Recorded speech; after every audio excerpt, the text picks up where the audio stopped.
When my best friend ordered pizza with pineapple, I knew her husband was listening. Jenna had hated pineapple pizza since we were 12, when Hawaiian pizza at summer camp made her violently sick for 3 days. 18 years later, she still refused to touch it. So when she called Friday evening suggesting we order from Romano's and specifically requested extra pineapple on her half, my entire body went cold.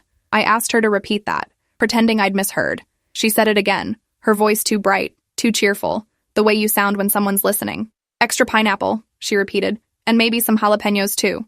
The jalapenos were normal. The pineapple was a warning.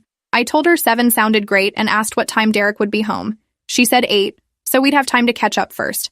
The way she emphasized his schedule felt deliberate, like she was giving me information to decode. I hung up and pulled out my old photo album, flipping to summer camp pictures. There we were at 12, making vomiting faces at a pizza box. Jenna had written in silver marker across the bottom, "Death to pineapple pizza." I took a picture and sent it to her with a question mark. 3 dots appeared, then disappeared, then appeared again.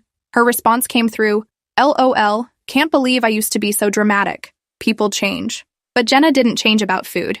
She still ordered her coffee the same way since college. She still refused cilantro because it tasted like soap. She didn't randomly start liking something that had made her sick. I spent the next hour trying to figure out what the pineapple meant. We'd never established a code word or signal, never discussed what to do if one of us was in danger.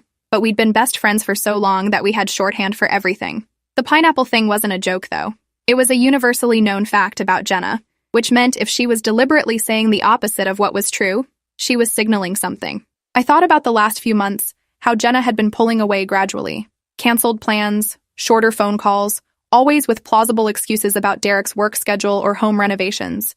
I'd attributed it to normal life stuff, to the way friendships shift when people get married. But now I was remembering smaller things I'd dismissed. The weight loss, her face looking drawn in photos she rarely posted anymore.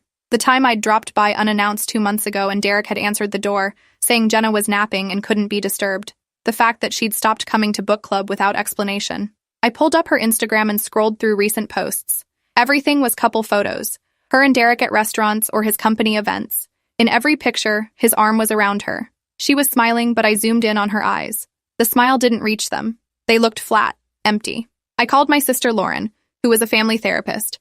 I explained the pineapple situation as calmly as I could, trying not to sound hysterical. Lauren listened without interrupting and asked careful questions. Had I noticed any bruises? Had Jenna mentioned feeling afraid? Had Derek displayed aggressive behavior? I answered no to all of them, feeling increasingly foolish. But Lauren's voice stayed serious.